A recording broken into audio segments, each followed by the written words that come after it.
I'm trying to get my little girl out of jail. That's all I give a damn about. Hey, hey, hey. Selamat bergabung kembali di channel BB69. Sobat BB69, pada episode kali ini kita akan membahas sebuah film daripada aktor yang selalu memilih-milih film untuk diperankannya. Nah, judulnya adalah Stillwater. Sekarang sudah bergabung dengan saya dua teman kongko BB69. Yang pertama ada Mas Gugus dari Gugus Podcast. Apa kabar, Mas? Halo Mas Bebe, kabar baik. Gimana kabarnya Mas Bebe? Puji Tuhan, sehat nih. Nah, yang kedua ada Mas Watching Movie Channel. Apa kabar nih, Mas? Halo Mas Bebe, apa kabar Mas? Kabar baik Mas. Sehat. Gimana? Halo Mas Gugus, apa kabar Mas? Kabar baik? Halo Mas Pocing, kabar baik. Lama ketemu kayaknya ya. Iya nih, sombong ya. Udah masing-masing udah kerjanya udah sibuk nih semua. Sibuk. Mas Bebe, Mas Gugus sibuk terus. Nah, Waktunya aja nggak cocok, bukan sibuk. waktunya aja. Nah, hari ini kita pengen membahas film terbarunya dari Bang Mamat Damon. Matt Damon. Nah, Mas Gugus udah nonton, Mas Gugus? Udah. Gimana? Kalau kesan gue sih sebenarnya untuk film ini ekspektasinya ya agak tinggi sih, karena itu kan film dari Focus Feature ya. Jadi biasanya kalau Focus itu punya cerita yang lebih dalam sih, dan sebenarnya singkat kata film ini sesuai dengan ekspektasi gue gitu. Walaupun yang diekspektasiin apa ya? terkesan di IMDb itu agak underrated ya. Mungkin gue yang salah kali ya, tapi emang di IMDb itu bagi gue sendiri tuh sedikit underrated. Tapi kalau gue sendiri sih ngerasa filmnya oke-oke aja sih, bagus gitu loh. Maksudnya walaupun slow pace tapi gue masih terhibur untuk versi gue yang suka dengan film misteri thriller itu, gue masih agak lebih terhibur gitu Mas. Ekspektasinya apa nih? Kalau Mas Gugus nonton ini baca premisnya dulu nggak? Apa baca sinopsisnya dulu nggak? Enggak sekali sih sebenarnya, cuma karena di situ aktor Matt Damon, dan sebenarnya karena fokus yang ngomongin juga ya. Fokus itu biasanya filmnya agak lebih kayak secara apa ya, premisnya tuh agak lebih dalam gitu. Jadi gue udah senang aja gitu. Termasuk karena sudah lama nggak melihat sosok Matt Damon, jadi ketika Matt Damon itu keluar di tahun ini, jadi gue langsung tertarik gitu. Jadi wah, ini pasti film bagus nih gitu. Oke, ekspektasinya kan cukup tinggi ya. Nah, setelah lagi tonton, apakah sesuai atau melebihi atau ya sama aja sih dengan ekspektasinya? Tidak kurang tidak lebih sih, sama aja, karena memang apa ya, istilahnya tuh sebenarnya kan yang gue tahu memang sebelum gue nonton film ini, yang gue terinformasikan ini kan film yang bergaya drama thriller kan, drama thriller tapi di situ misteri. Justru yang gue cek di IMDb atau Rotten itu ke genre-nya sih gitu. Tapi kalau dari segi ceritanya gue nggak terlalu ngikutin, cuman sedikit banyak gue lihat thrillernya kan, melihat sosok Matt Damon yang biasanya itu tangguh gitu. Nah di situ melihat sosok dia yang secara ekspresinya kalut gitu. Dan memang Matt Damon kan secara ekspresi, secara istilahnya dialog gitu kan, dia juga termasuk yang sudah senior gitu. Jadi tidak perlu diragukan lagi gitu. Terlebih itu ada artis kesukaan gue juga tuh, si siapa ya, Abigail itu ya, salah satu artis yang sempat bermain di Little Miss Sunshine kan. Gitu. Jadi wah, ini mungkin akan jadi kolaborasi yang menarik sih. Dan ternyata filmnya itu punya premis yang apa ya, mungkin punya premis yang cukup bagus gitu, punya premis yang menarik, karena perjuangan seorang ayah untuk membebaskan anaknya dan diakhiri dengan sebuah twist yang unik gitu. Walaupun twistnya nggak unik, tapi secara drama tuh cukup menohok sih. Buat gue menarik sih, tapi walaupun memang pembawaan si sutradaranya tuh mengarahkannya terlalu soft ya. Mungkin kalau di gue sisi dari kurangnya sih, jadi filmnya kalau ditonton buat malam hari agak ngantuk sih. Tapi ceritanya menarik. Oke. Nah, Mas Watching gimana Mas Watching? Kenapa nih Mas? Katanya kalau ditonton malam hari ngantuk nih, bener gak? Ini malah enak ditonton malam-malam kok menurut gue Mas. Kenapa? Film ini nih sangat enjoyable nih. Gue udah persiapkan banget Mas. Kalau Mas tanya aku, ini gue udah baca plot synopsisnya, oke gue lihat Mas. Tapi gue nggak lihat trailer ya Mas. Tapi tau sendiri dong kalau Matt Damon main film-film drama crime seperti ini kan dia kan termasuk apa ya maksudnya ya? Termasuk makanan dia kan Mas. Sebenarnya kan makanan si Matt Damon nih film-film kayak gini sebenarnya nih Mas. Dan yang gue rasakan ya makanya si Mas bilang kan yuk kita podcast Mas nonton siang atau pagi atau sore kebetulan lagi off day coba nonton. Ku langsung bilang oh enggak Mas ini enakan nih nonton di waktu malam, malah gue kebalikan dari Mas Gugus Mas. Kebalikannya karena, jadi dalam arti dari waktu nonton ya Mas, dari waktu nonton gue pilih tuh malam karena dan pilihan gue tuh nggak salah menurut gue Mas. Gue nonton malam nggak salah Mas. Kenapa? Karena film ini apa ya kayak membahas sebuah sosial kayak apa ya kayak sosial ini Mas ya apa kehidupan sosial dari sebuah keluarga yang tiba-tiba berjalannya scene tuh berjalan sebenarnya kata Mas Gugus temponya slow pace. Tapi slow pace-nya itu dia scene-nya tuh cepet ganti Mas gue liat Mas. Jadi antar scene-nya itu gue perhatiin ya paling lama tuh berapa menit doang, semenit 2 menit tuh udah langsung ganti scene Mas. Di balik slow pace-nya itu jadi di balik kesannya slow pace atau ada suatu kumpulan dia tuh sutradara tuh kayak banyak nyiptain tuh potongan-potongan scene tuh yang beda-beda Mas tiap scene-nya Mas. Jadi setidaknya itu nggak hanya di di satu berkutat di satu scene, berkutat lama di satu scene Mas. Jadi dia menurut gue nih sutradara kan sutradara Spotlight ya Mas ya, Tom McCarthy ya Mas. Wah ini sih harusnya juga film-film jenis gini udah bahasa tuh udah salah satu keahlian dia juga Mas, film-film yang kayak mengangkat isu-isu sosial juga kan ini Mas ya, tentang sebuah ketidakadilan dari sebuah dari sisi keluarga ayahnya ini Mas maksudnya Mas. Dan tiba-tiba kita bisa dibelokin dari yang slow pace itu Mas ya, dari slow pace, dari yang tentang drama kehidupan ya Mas ya. Betul. Tiba-tiba tuh jadi agak tuh kayak setengah thriller Mas menurut gue Mas. Di endingnya ditambah dengan endingnya tuh menurut gue yang cukup menyentuh sekaligus menegangkan Mas kalau gue bisa bilang Mas. Ya, menyentuh sekaligus menegangkan nih. Dan ini film pasti gue yakin luput dari perhatian orang-orang Mas film ini Mas. Di saat orang nunggu apa, ada satu keselip nih Mas film yang tangguh menurut gue nih Mas. Stillwater ini Mas. Kenapa bisa luput kurang lebih? Luputnya mungkin ya Mas ya, kan nih menurut gue karena orang mungkin menganggapnya atau orang yang mungkin udah nonton misalnya baru 20 menit, 30 menit mungkin menganggap film ini slow pace yang kayak Mas Gugus bilang. Jadi mungkin nggak tertarik atau lebih banyak kesibukan ketika dia lagi nonton itu mungkin atau dianggap filmnya nggak sesuai ekspektasi gitu Mas. Nggak sesuai ekspektasi. Terus nilainya di IMDb juga ya average aja kan ya, nggak tinggi nggak rendah juga. Ditambah pembawaan si Matt Damon nih, kalau orang tahu Matt Damon pada saat pada masanya kan dianggap kan dia aktor laga yang benar-benar bermain otak kan.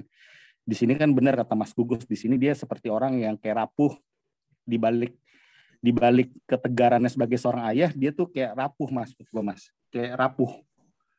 Kayak agak rapuh, kayak agak bingung, kayak linglung, kayak nggak punya pendirian juga. Tapi itulah hebatnya Matt Damon Mas, dia bisa memainkan segala perannya atau peran di sini tuh dengan ekspresi datarnya tuh Mas ya. Dengan muka datarnya, dengan muka ketekuknya kalau gue bilang ya, kayak orang tuh kalau di tempat kerja nih, ini pasti banyak skala bola ibaratnya Mas Mas kalau di tempat kerja gitu. Jadi tuh muka tuh kayak lagi banyak masalah banget, nggak ada tuh kayak refresh sedikit pun tau gak? Ada statement dari lawan bicara tuh selalu kadang dimentahin nama dia, kadang dia jadi ngebingungin pola pikir dia, kadang ngebingungin juga seperti itu. Untuk penjelasan gue di awal sih kayak gitu sih Mas, paling Mas.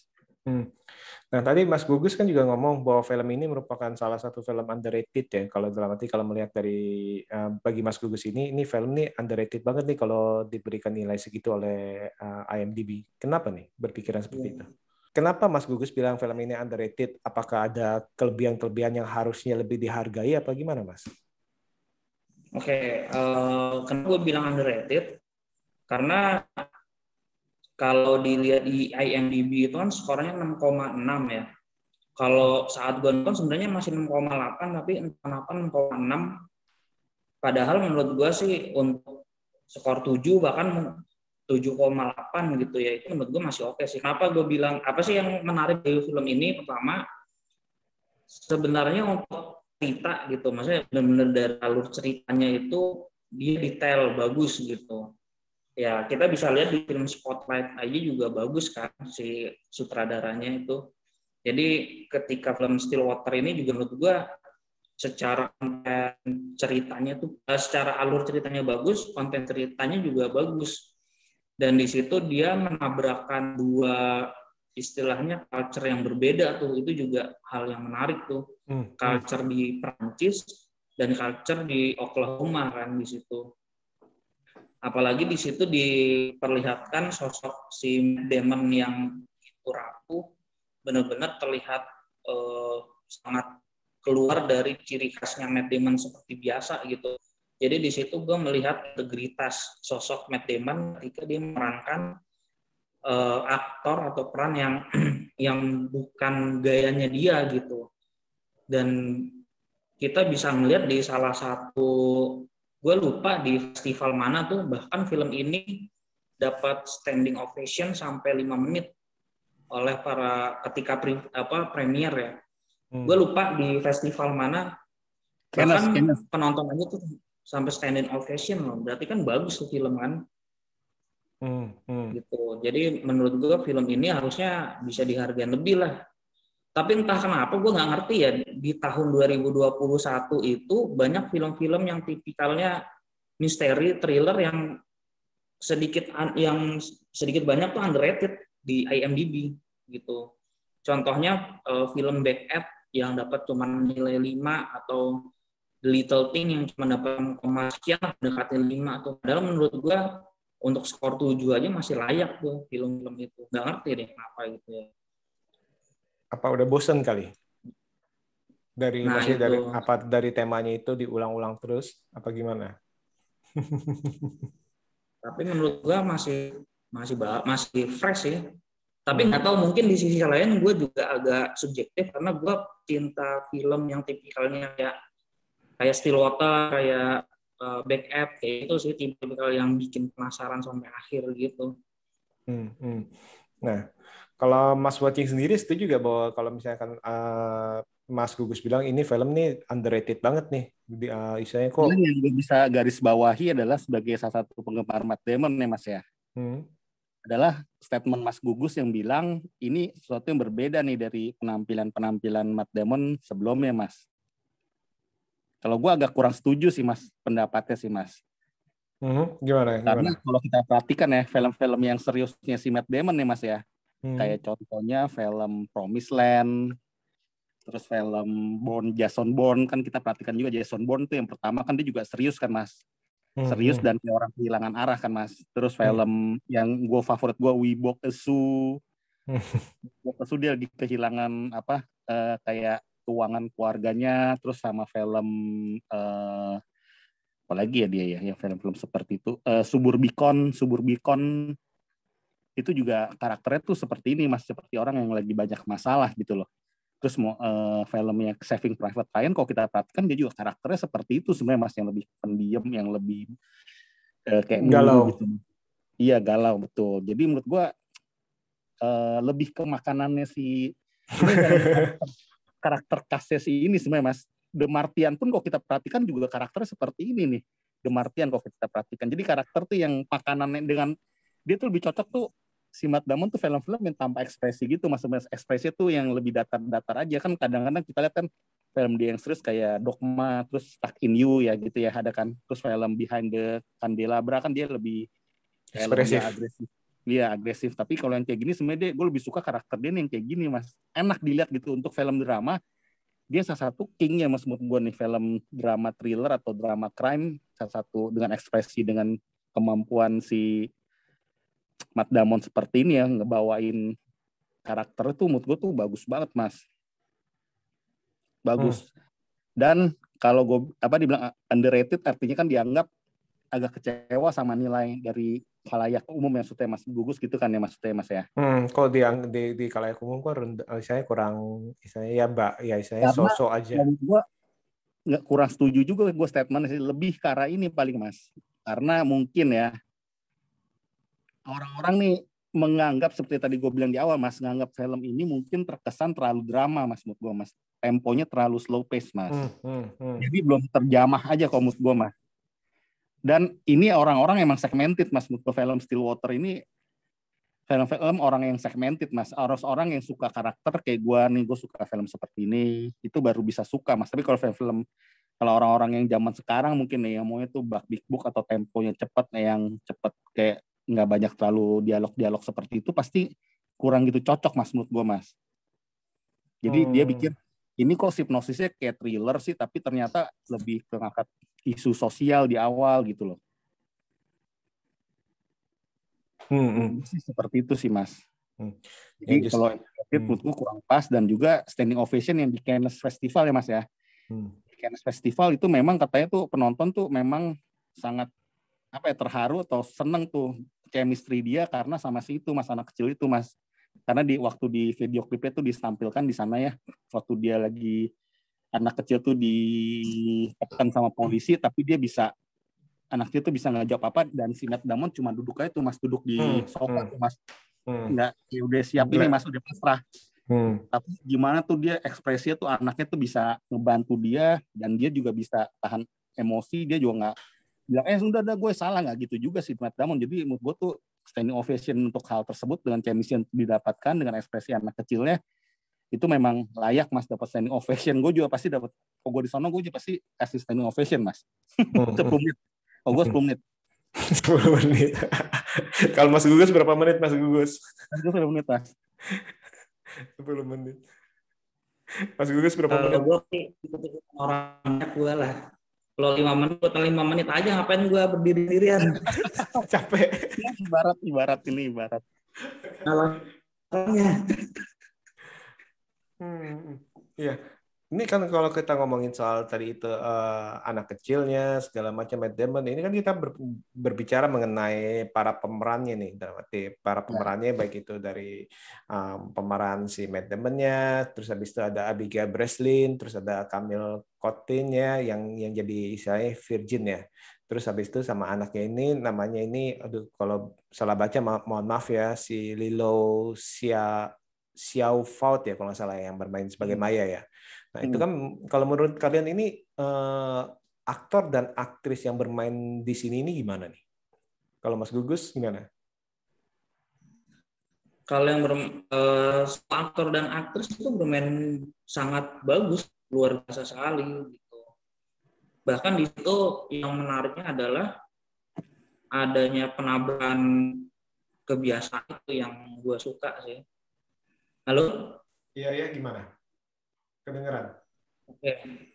Jadi ada penabrakan kebiasaan yang kayak culture shock ya? Di dalam.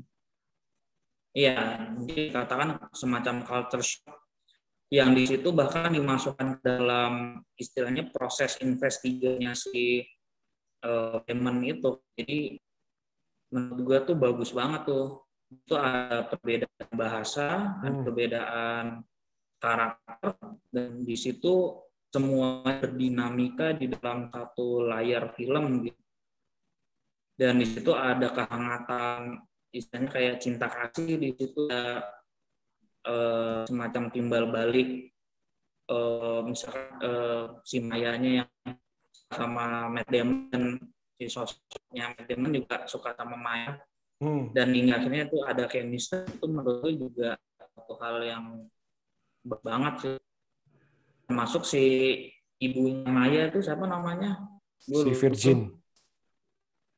Nah ya, si Virginnya juga bagus itu, dan itu memahami kalau setup settingannya di Prancis gitu. Kita ngelihat Prancis kan kental dengan istilahnya ya, yang indah-indah kan, di situ juga akan gitu.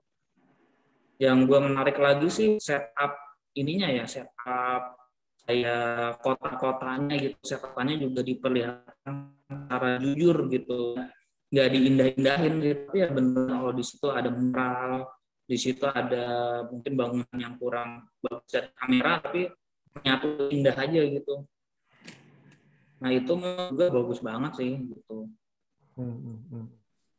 Dan iya gitu sih. Intinya kalau tanya mengarah pemainnya, semua pemainnya tuh bagus. Termasuk si sosok Abigail yang penuh dengan seri gitu. Sosok Abigail yang istilahnya tuh seperti apa ya, kenyataan tapi juga di sisi lain penuh dengan ternyata misteri itu terbuka di akhir gitu. Itu sih. Nah, kalau dari Mas Watching sendiri gimana, Mas? Kalau melihat karakter-karakter ya dan pemeran-pemerannya ini gimana, Mas? Kalau gue sih menitik beratkan menurut gue ini salah satu yang paling kuat kan Matt Damon ya, Mas ya. Matt Damon. Kedua yang paling utama yang tadi Mas Gugus sebutin paling terakhir ya, Mas ya, Abigail Breslin, Mas. Ini sosok yang sekilas tampilnya tuh sedikit-sedikit ya, Mas ya. Ketika dia lagi datang aja, ketika dia datangnya, tapi ngebawa suatu ritme tuh yang menegangkan, Mas. Setiap kali itu si Matt Damon ngobrol sama si siapa tuh, sama si Abigail Breslin, Mas. Berasa ada ketika dia lagi telepon, terus tatapan mata dia punya gestur tubuhnya, terus kayak ngedesak terus si Matt Damon-nya. Kayak tuh waktu adalah uang ketika pertemuan itu. Itu waktu tuh kayak mepet banget, Mas. Kayak ketemu itu benar-benar tuh si itu kayak orang parnoan, Mas. Jadi si Abigail Breslin bermain tuh gue tuh, dan dia cukup menipu gue juga, Mas. Jadi awalnya akhirnya seolah-olah gue pikir dia emang sedikit ada gangguan, Mas. Gue pikir kok dari tatapan matanya dan gestur tubuhnya semua lain-lainnya dia tuh kayak orang yang kayak lagi punya tekanan masalah mental, Mas. Jadi kita masih nebak-nebak nih apa yang diutarakan, apakah ini gara-gara dia ada masalah mental beneran atau gimana gitu, Mas. Pribadi ganda gitu? Iya, kayak tatapan mata tuh gue perhatiin tuh dia jadi sukses menipu atau membuat tuh para penonton termasuk gue ya jadi ngerasa nih ada sesuatu yang aneh nih dari si Abigail Breslin. Memang si endingnya memang ada sesuatu yang aneh, Mas ya. Ada suatu ketidakjujuran sedikit ya, Mas ya. Tapi di balik semua itu ya polanya dia ketika waktu dia ketemu sama si Matt Damon itu dengan kalimat-kalimat misterius ya, ketika dia ngomong sama si Virgin juga dia bisikin sesuatu tentang si Matt Damon. Terus perkataan-kataan dia yang to the point yang waktu di tempat makan. Terus pertemuan sama si Matt Damon waktu dia marah, bisa bunuh diri, mau coba bunuh diri juga kan. Wah itu sosok yang menurut gue tuh kunci juga di film ini. Dibalik emang si Matt Damon emang kuat, memang karakternya. Tapi yang kunci menurut gue lebih ke Abigail Breslin. Kalau jadi anak sama istrinya mungkin ya, kalau Mas Gus bilang bagus ya, Mas ya. Mungkin kalau gue anggap ya, kalau dimainin oleh siapapun, yang bintang asal CMC bagus ya. Kecuali anaknya waktu adegan yang scene itu, Mas ya. Adegan yang waktu dia diinterogasi polisi ya, itu memang gue sih emang epic sih ya, epic ya waktu diinterogasi polisi, atau chemistry-nya tuh berdapat sama si Matt Damon, dapat. Tapi gue rasa siapapun artis cilik ya yang main sama dia mungkin bisa dapat juga kalau kita ngebayangin artis yang lain, karena kan satu kalau aktor udah kuat pasti dia bakal ngebawa tuh aura yang sangat positif ke lawan mainnya, Mas gitu, Mas. Tapi yang menurut gue yang paling cukup mencengangkan itu adalah si Abigail Breslin ya, Mas. Gimana Mas Gugus? Setuju gak Mas Gugus? Jadi saya kalau yang ada satu aktor yang bagus nih, misalnya Matt Damon, ya siapapun lawan mainnya pasti akan ke bawah setidaknya ke bawah. Bagus. Gimana? Setuju gak? Kalau menurut gue sih lebih ke tergantung apa ya? Ya kalau ya oke lah kalau Matt Damon berakting dengan siapa aja sih bisa bagus. Pasti itu gitu. Tapi yang jelas itu tak lepas dari kepiawaian si sutradara dalam mengarahkan seluruh pemain itu. Apalagi mendirect anak kecil kan susah banget gitu. Jadi menurut gue tetap aja yang menjadi kunci utamanya juga dari sisi sutradaranya. Kalau Matt Damon-nya pasti akan sangat pro dia dalam memerankan main dengan siapa saja gitu. Saya juga setuju sama Mas Gugus ini, Mas Lucing Dawati seperti ini. Kalau dibilang istilahnya kasar itu ngambil asal comot nih, istilahnya pemeran anaknya siapa aja, pemeran wanitanya siapa sebagai pacar wanitanya itu siapa aja. Menurut saya juga itu belum tentu berhasil. Ibarat kata ini juga selain dari actingnya dari para pemerannya itu bagus, tapi chemistry-nya itu menurut saya sih bagus. Pernah kan kalau kita misalnya lihat nih, misalkan kayak film bintang waktu itu, misalnya Ben Affleck sama si Jennifer Lopez di Gigli ya. Nah, itu kan dua-duanya kan merupakan salah satu aktor dan bintang yang waktu itu cukup oke lah. Tapi pas mereka disandingkan, malah mereka chemistry-nya ini nggak dapet nih. Nah, itu dia tuh yang menurut saya itu. Yang kedua itu misalkan kalau ada misalnya aktor sekelas Oscar, terus dibandingin dikasih dengan misalnya siapa aja yang asal comot, itu belum tentu menghasilkan satu chemistry nih. Malahan kalau saya pribadi ini punya pendapat bahwa entah kenapa nih ini pembangunan chemistry antara si Matt Damon dengan si Bill Breaker dengan misalnya dengan Virgin, Bill Breaker dengan si Mayang anak kecil itu dibangun tuh dengan bagus tuh, dengan perlahan. Nah, justru ini kan banyak orang kan bilang, wah ini lambat banget nih, ngapain nih ngasih drama-drama gini. Justru karena kita dipupuk nih, ditanamkan dari awal nih dengan drama-drama itu, chemistry-nya nih yang dari awalnya itu saya tidak bisa bahasa Inggris, bisa bahasa Inggris, sampai akhirnya itu mereka itu istilahnya sampai yang di satu ruangan makan tuh mereka istilahnya pelukan, istilahnya agak-agak dansa kecil tuh yang anak kecil ya. Nah itu kan berarti kan puncak satu puncak keindahan yang bisa kita dapatkan yang karena kita dipupuk, bukan kucuk-kucuk tiba-tiba dipotong langsung lompat udah deket, itu kan enggak tuh. Nah demikian. Makanya aku bilang tadi Mas, sorry aku potong, yang aku bilang tadi ini semua pemainnya nih chemistry-nya kebetulan juga pas dan bagus, tapi dia terbagus dari yang terbagusnya itu maksudnya ini udah kelas A+, malah chemistry semua tuh menurut gue tuh udah A+ bahkan Mas. Tapi yang lebih bikin ritme film ini tuh kalau kita tanpa sadari tuh lebih bikin apa tuh unsur thriller ya atau unsur kejiwaan atau unsur mental itu dapat menurut gue tuh kayak si Abigail ya Mas, tapi semua keseluruhan bagus. Makanya gue bilang tadi standing ovation-nya tuh gue malah 10 menit, Mas Gugus malah 5 menit tadi kan. Ya, nah itu saya setuju juga tuh. Nah, semua bagus pinternya daripada sutradara atau istilah penulis naskah ini atau sutradara kita bilang itu fokusnya itu di mana di saat Matt Damon berada bersama dengan si karakter Virgin dan Maya, ini seolah-olah ini kita sedang kayak agak-agak dibuai oleh kemapanan istilahnya ya. Dibuai oleh kemapanan, kenikmatan berkeluarga, kehidupan bersosial. Tapi di saat dia ditemukan oleh Ellison atau si Abigail itu plus si Akim itu ritmenya beda tuh. Dan ibarat kata kita lagi enak-enak lagi selonjoran, bangun lu selonjoran aja lu kayaknya lupa lu misalnya ya. Iya. Itu. Gitu ya Mas ya, bener ya. Nangkapnya kan kayak gitu ya. Betul, maksudku kayak gitu. Ada suatu pembeda. Betul.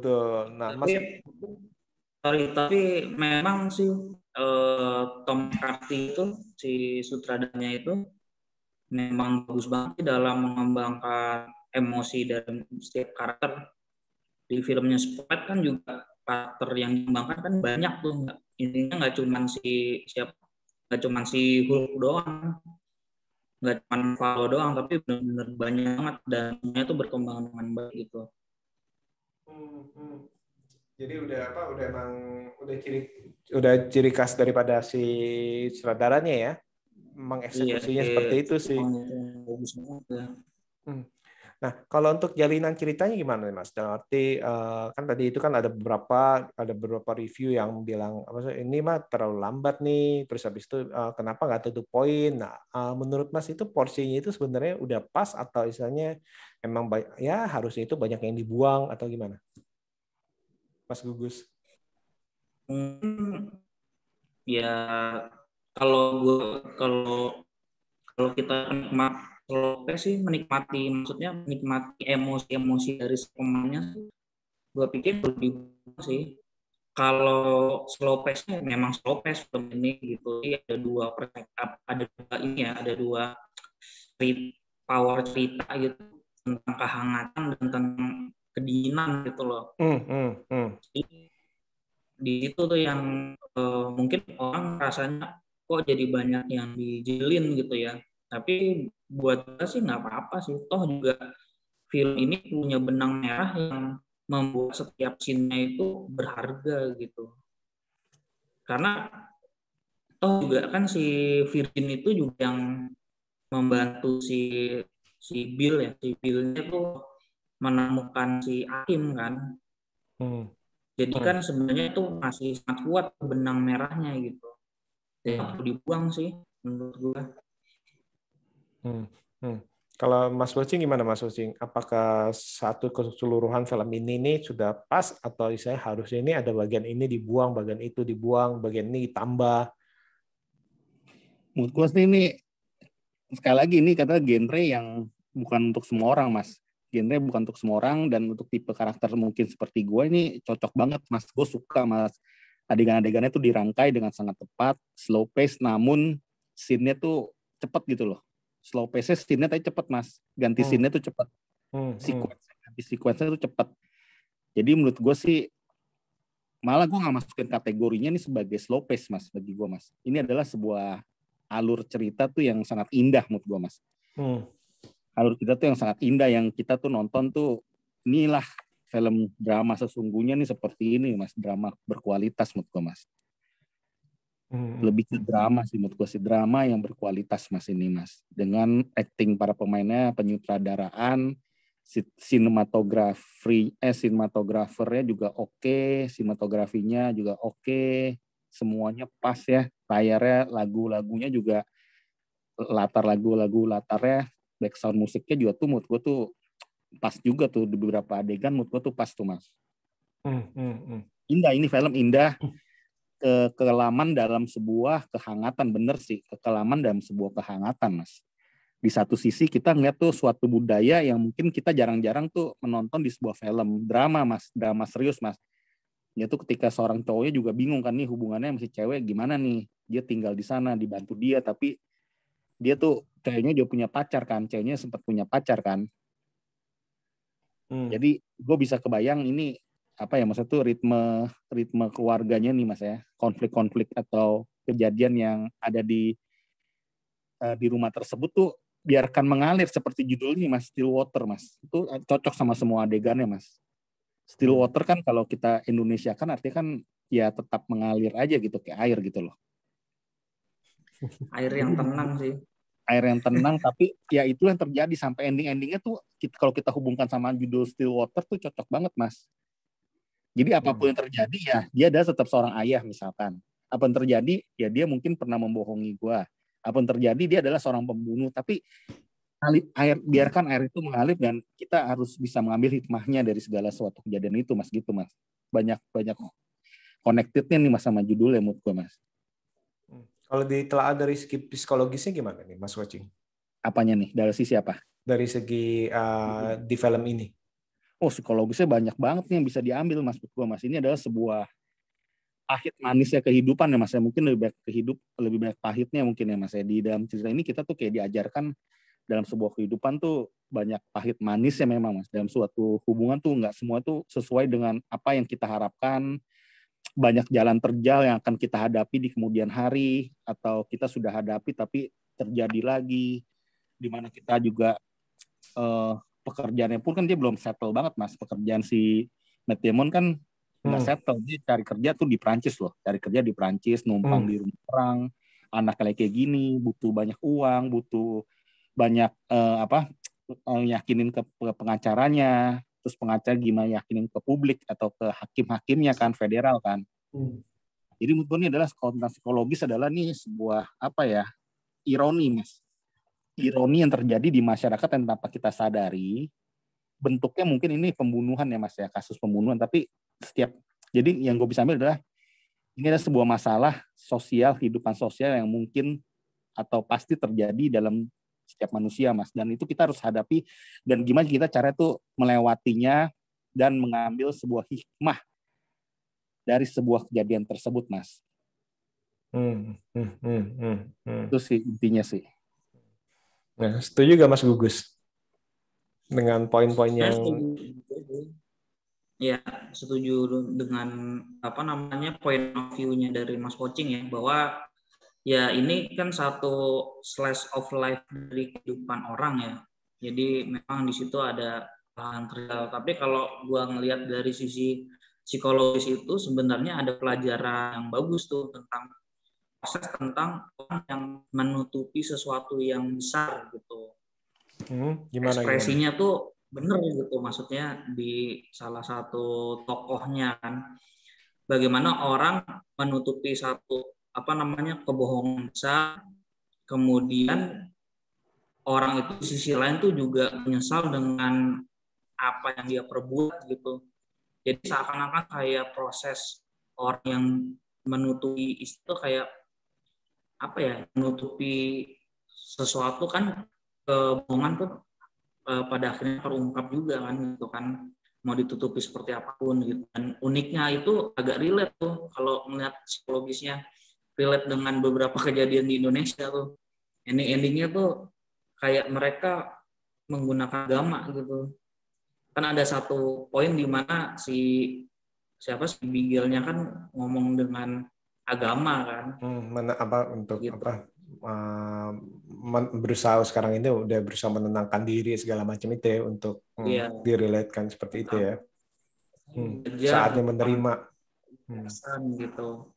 Padahal tuh ada something yang sesuatu lah gitu yang disembunyikan gitu sih.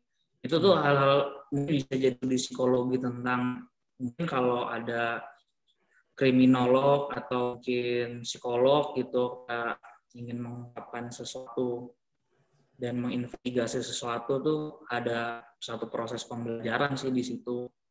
Dan kita bisa ngelihat betapa galaunya sang ayah ya, si Bill gitu ya, udah keras, yang sayang sama anaknya, yang ya namanya kan pasti mau kayak tetap disayang, diperjuangkan gitu kan. Kita bisa satu pelajaran keteguhan, bahkan ketika dia itu nggak punya duit dia masih tetap mau mengusahakan.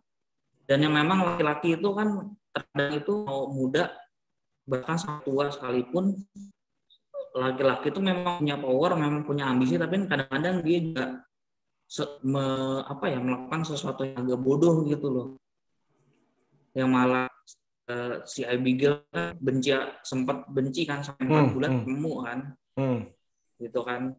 Memang mungkin psikologinya laki-laki itu emang gitu ya, kadang-kadang tuh suka ngelakuin hal-hal on gitu loh. Bukan merantau. Itu yang nggak dipikir 2 kali gitu. Yang penting gue kerjain aja dulu deh gitu. Gitu. Dan yang gue suka sih kalau kita ngeliat culture gitu, budaya yang di Prancis sama budaya yang di Amerika, satunya juga ngomong kan, kalau seandainya wah lu lama-lama Bill lu kelihatan Amerikanya gitu. Nah itu bagus banget sih, kayak bener-bener ngeliatin dua bentrokan budaya yang berbeda. Dan ngomong-ngomong juga ternyata si Tom, sang sutradara, Matt Damon itu emang sebelum film ini dimulai memang riset dulu ke Oklahoma tiap pagi. Kayak itu lihat para pekerja, misalnya tuh yang kerja di minyak gitu, para pekerja-pekerja yang kerja di minyak di Oklahoma. Nah itu menarik tuh. Jadi sampai sedalam itu mempelajari karakter. Nah, Mas Wocing, tadi kan kita udah ngomongin dari karakternya, dari pemainnya, segala macam. Nah, sekarang kita langsung ngomongin mengenai twist-nya. Nah, menduga nggak seperti itu? Sebenarnya sih dari waktu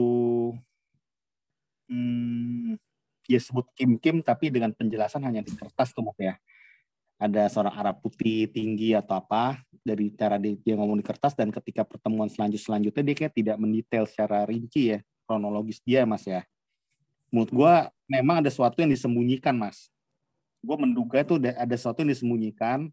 Apakah dia memang, tapi pilihan gue adalah dia terganggu mental atau jiwanya Mas dari cara ngomong dia Mas. Jadi kayak orang yang kayak orang apa namanya tuh, orang yang sakit suka marah-marah, apa namanya? Bipolar betul, kayak kayak bipolar yang lebih, yang suka cepet gampang naik turun emosi Mas, kayak gitu Mas. Yang gue anggap seperti itu, yang bisa melakukan segala cara karena dia lagi terdampak bipolarnya kayak gitu sih. Tapi dari yang kalau bipolar itu setahu gua apa namanya, dia itu emosinya naik turun lebih ke ini, depresi, lebih ke manik depresif. Jadi kadang bahagianya berlebihan, kadang depresifnya berlebihan. Nah, itu benar. Tapi kalau gue ngeliat sosoknya Abigail itu emang depresif berat gitu loh. Kayak gitu sih.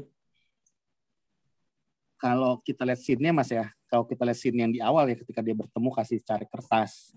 Terus ketika dia liburan sehari itu Mas. Ketika dia lagi di ruang makan itu, ketika dia udah bebas, ketika dia lagi 1 hari itu kan, menurut gue dia ada sesekali kan dia lihat biasa-biasa sebagai kayak orang anak normal, dan dia kayak terlihat bukan pembunuh Mas, bukan seorang pembunuh Mas. Yang kita lihat tuh sosok sutradara ini kayak pengen ngasih lihat dia kayak bukan sosok pembunuh seolah-olah ke para penonton Mas. Dan tapi kan dia hukumannya itu adalah dia kan diduga karena dia membunuh langsung Mas. Bedanya itu kan.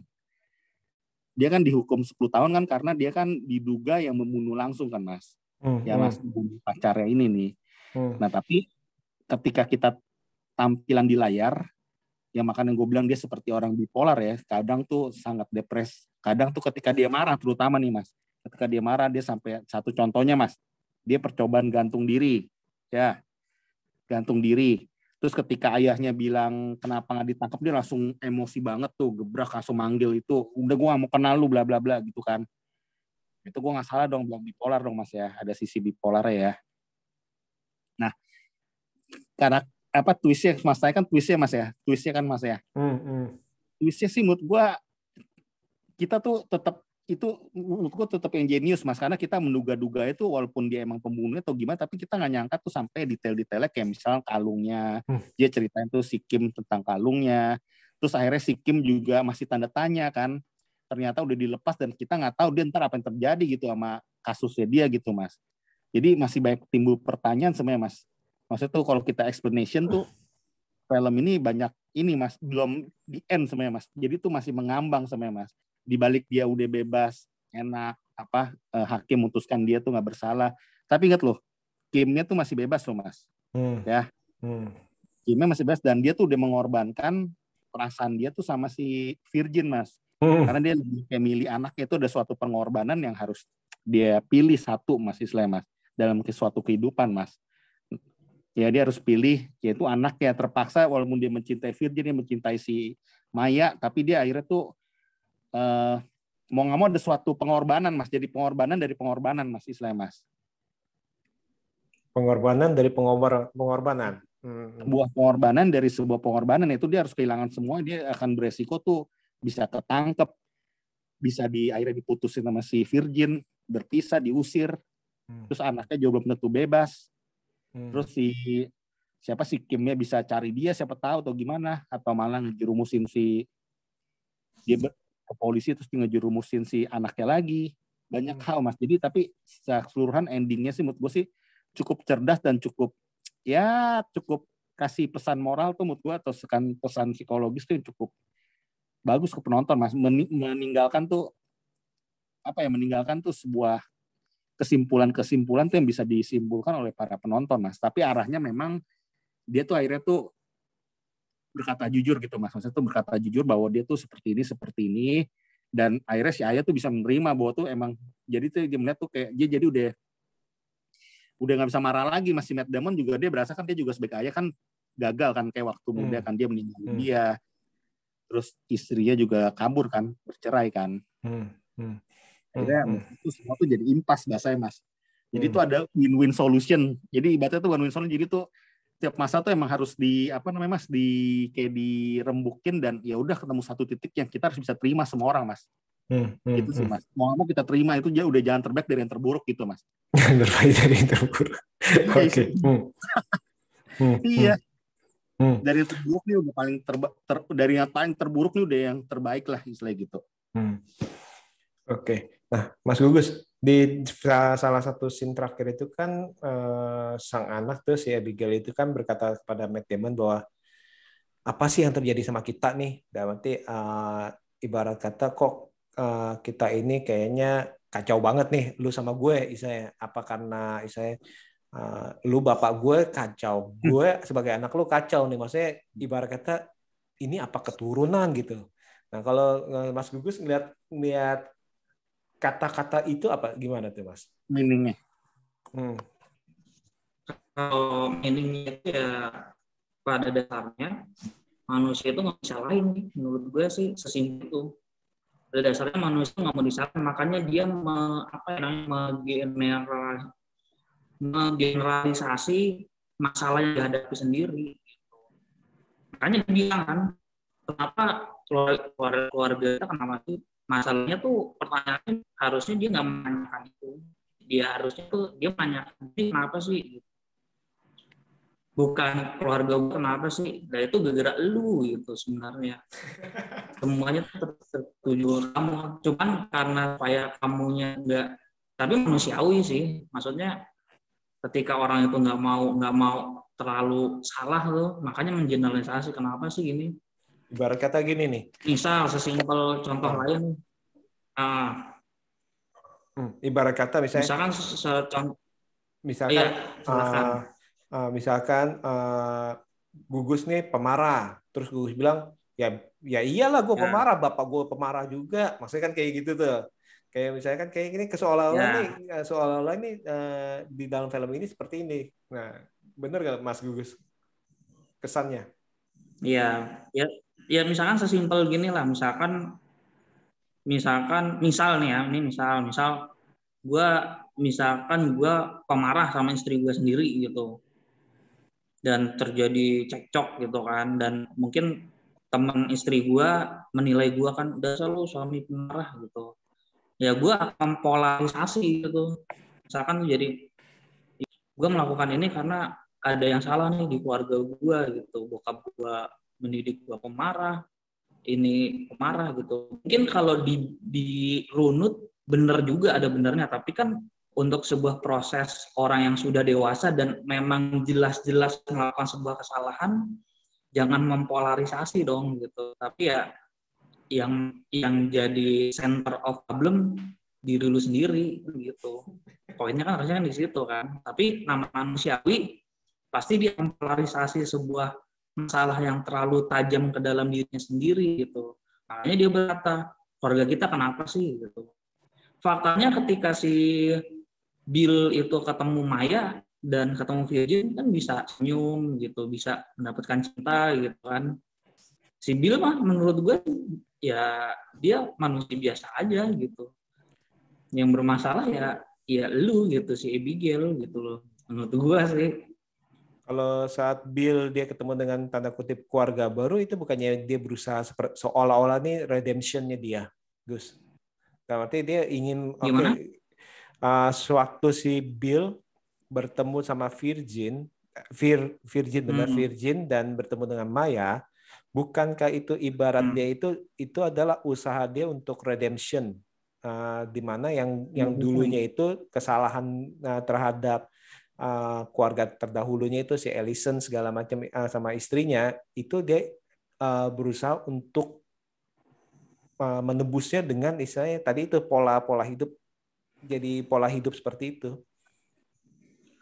Di satu sisi benar juga, mungkin ada poin tentang redemption itu benar juga, tapi kan ketika dia Bill itu tersenyum kan, senyum itu kan juga timbulnya kan kita bisa mengartikan kan ini suatu kejujuran bahwa dia mendapatkan cinta yang telah hilang kan, bukan karena redemption gue harus berperilaku senyum, kan nggak mungkin kan. Senyumnya di dalam film itu kan sebuah reaksi yang emang dia dapat cinta dari si virgin gitu, bukan sebuah sikap yang harus gue lakuin gitu kan. Tapi emang itu reaksi aja, itu reaksi cinta yang gue dapet, makanya gue senyum secara reaktif gitu loh. Nah, ini Mas Watching nih udah gregetan nih, katanya kecut senyumnya. Oh, menurut gue sih ini bisa dibilang redemption tuh masih half-half, Mas. Kenapa? Yang Mas Budi bilang dia berusaha untuk menemukan cinta sesungguhnya seperti itu. Gue sih agak kurang setuju sih Mas itu, Mas. Kenapa? Gimana? Kalau menurut gue nih, ini banyak faktor yang lagi sudut pandang penonton tuh bisa kita apa ya Mas ya, akumulasikan Mas ibaratnya Mas. Banyak hal Mas yang membuat tuh si Bill tuh akhirnya tuh kerasan tinggal di sana. Akhirnya bisa lama-lama jatuh cinta sama si tetangganya itu. Karena kalau kita dalam posisi Bill ya Mas ya, dengan dia kayak dia perantau ke negeri orang, dia lagi kesusahan, pengacara butuh banyak uang. Dengan ekspresi si Bill yang awalnya juga dingin-dingin aja, yang lihat dia sama cowoknya juga biasa-biasa aja, yang ketika dia udah punya pacar kan, si Virginia ya. Menurut gue ini lebih ke ini Mas, main psikologisnya si Bill Mas. Kalau dia memang akhirnya jatuh cinta dan dia ditanya, itu pun ditanya dulu Mas, dipancing dulu Mas sama si Virgin Mas di tempat makan Mas yang sangat indah itu Mas, di restoran malam-malam itu kan. Ingetin gue tuh film Midnight in Paris tuh Mas, bagus tuh Mas tempat makannya ya. Menurut gue tuh kalau kita perhatikan ya, si Bill ini adalah orang yang defensif Mas. Secara psikologis dia defensif, nggak mau mengutarakan apa, yang ketika ditanya jawabnya juga seperlunya, yang nggak terlalu bisa ekspresif seperti di awal-awal cerita tuh ketika dia lagi nyari semangatnya, nyari kayak teka-teki itu kan dia semangat-semangatnya, tapi ketika dia tahu wah nih orang Prancis kayaknya budaya Prancis kayak nih nggak bisa diajak kerjasama nih, hal-hal kayak gini dia jadi mulai defensif tuh Mas, kayak mulai merenung Mas, kayak mulai bahasa tuh kayak mulai kecut Mas. Segala sesuatu tuh kayak lebih kayak orang agak sedikit depresinya Mas. Dan kalau gue bilang banyak faktor yang membuat itu akhirnya tuh bisa kerasan atau dia akhirnya tuh bisa cocok sama si Virgin Mas. Karena kalau kita perhatikan dari scene awal ya Mas ya, ketika dia lihat si Virginnya sama si cowok itu juga dia biasa-biasa aja, dia cuma ngebantu dia masalah teater itu. Terus dia juga berusaha untuk cocok sama si anaknya si Maya. Jadi ini banyak hal yang akhirnya dia akhirnya kan, jangan salah Mas, dia berani mengorbankan tempatnya si Maya itu Mas, tempatnya si Virgin sebagai tempat persembunyian itu loh Mas. Iya, kalau dia benar-benar cinta ya menurut gue Mas ya, dia pasti bakal berpikir berapa kali Mas untuk hal tersebut Mas. Dia menurut gue nih si Bill ini adalah karakter yang kita nggak bisa tebak Mas. Baik memang. Sebenarnya sih gini, kalau menurut gue sih, dia dari sisi ke anaknya tuh baik, dan dia berusaha untuk membuktikan dia nggak mau setengah-setengah. Ketika gue udah nyampe sini, gue nggak mau nih ibaratnya tuh gagal ataupun jadi pecundang dia Mas di negeri orang lain, ibaratnya gitu Mas. Tapi memang seiring berjalannya waktu, dengan si Virgin dan si Maya, apalagi dengan dipancing-pancing pertanyaan seperti itu, lu suka, gue nyebut aja kan ketika si Virgin bilang, gue kayak butuh pembantu nih ketika gue di teater nih. Nah akhirnya dia bilang kan, gue aja deh yang jaga deh, lalu kan sibuk, udah gue aja. Kenapa lu suka banget ya sama si Maya ya? Iya gue suka banget, kalau sama aku. Nah akhirnya tuh baru tuh Mas, gagal dipancing seperti itu, baru akhirnya yang entah karena dipancing cewek dia menghargai juga ke cewek kan bisa kan. Kadang-kadang dia udah kasih tempat kita tinggal, terus udah ngasih apa, akhirnya gara-gara itu ya kadang tuh ya apapun bisa terjadi Mas gitu Mas, maksud gue Mas. Karena dipancing banget, nggak mungkin dia bang, kalau sama gue gimana? Kan nggak mungkin si Matt Damon jawab, ya malu sih biasa aja sih, sebenarnya kan nggak mungkin juga Mas. Bener gak? Tapi sih kalau menurut gue pribadi sih, mereka itu udah jatuh cinta nih. Cuman pilihannya ini gini, lu milih anak kandung lu atau yang waktu itu sempat lu tinggalin, misalnya lu tanda kutip berdosa nih, mungkin aja lu ada berperan bahwa membuat dia ini rebel, pindah ke Paris, akhirnya kejadian seperti ini, atau lu milih wanita yang baru lu kenal, dalam tanda kutip baru ya, yang baru lu kenal ini. Akhirnya kan itu kan dua pilihan yang tadi Mas bilang kan istilahnya harus memilih yang terbaik daripada yang terburuk, yang meninggalkan yang mana nih istilahnya. Apakah tinggal dengan Tapi ada satu hal yang dia berani mengorbankan tuh, maksudnya tuh posisi dari keluarga itu loh Mas, ketika dia naruh dan dia taruh berbohong ke sandarannya. polisi, nggak mau jujur loh. Ketika polisi naik dia nggak mau bilang, nggak mau gentle, bilang itu gua gitu loh, nggak mau gentle loh. Ya karena itu kalau dia di situ dia kan ditangkap, habis itu udah nggak. Tapi sebagai seorang lelaki Mas ya, sebagai seorang lelaki di depan pacarnya dan seorang anak kecil yang harusnya akrab sama dia Mas ya, dia tuh nggak seharusnya tuh berdiam diri hanya menyaksikan ketika sang anak tuh diintegrasi dengan kerasnya dengan seorang polisi Mas, menurut gue Mas, ditekan Mas. Karena dia harus berusaha mengontrol dirinya supaya anaknya yang di penjara itu bisa bebas.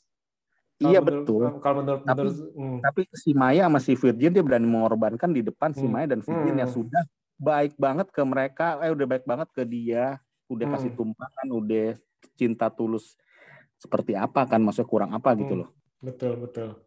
Nah, kalau Mas satu hal yang dikorbankan gitu, walaupun itu sulit, tapi dia sebagai seorang pria dia nggak gentle ketika ada polisi neken si anak kecil itu. Harusnya dia udah jangan udah gue yang salah, harusnya kan gitu Mas kalau sebagai cowok ya Mas ya mungkin ya.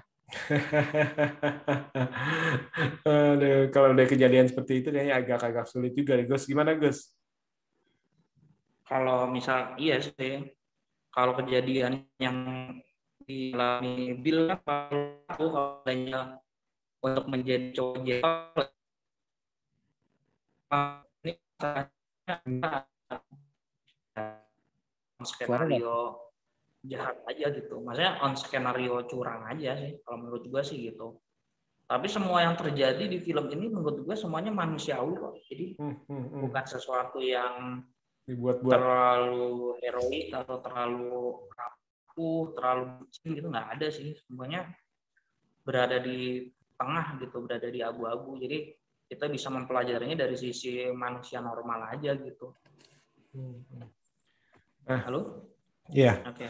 Nah, Mas Gugus, jadi ini sebelum kita tutup nih, menurut Mas Gugus, keseluruhan film ini gimana nih? Keseluruhan film ini bagus kok. Jadi film ini bisa jadi pelajaran di karakter juga sih untuk apa namanya? Apalagi untuk yang mau mempelajari soal psikologis gitu ya. Mungkin mempelajari soal investigasi. Karena kan sutradaranya juga ahli investigasi kan. Film Spotlight kan juga tentang investigasi tuh. Nah, itu kan juga bagus banget. Tentang apa sih namanya, culture Perancis atau culture-nya Oklahoma. Nah, kita juga bisa belajar dari film ini.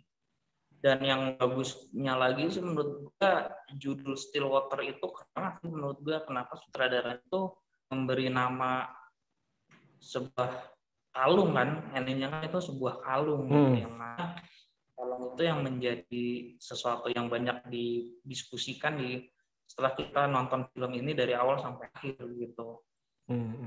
Gitu sih. Dan anyway, Stillwater itu adalah universitas yang kayak universitas negeri yang ada di Oklahoma kalau nggak salah. Jadi ini bisa dikatakan bahwa Stillwater itu kampusnya si Bill gitu, kampusnya anaknya si Madman. Makanya kata-kata Stillwater itu sebenarnya powerful banget gitu. Bagus nih film ini. Ini film underrated di IMDb.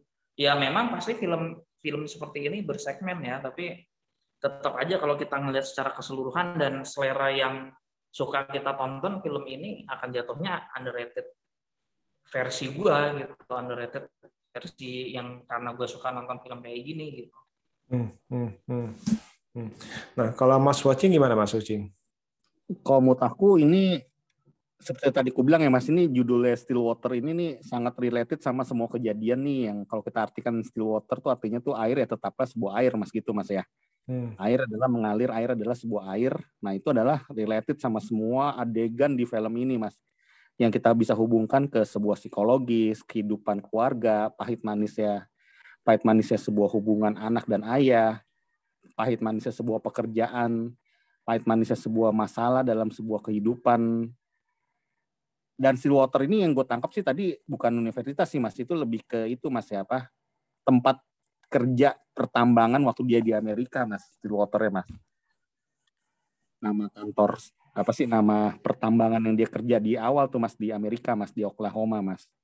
Akhirnya dia kan dapat itu tuh kayak beli atau penghargaan gitu dari perusahaannya tuh Mas kalung emas tersebut yang dia berikan tuh udah lama ke anaknya Mas.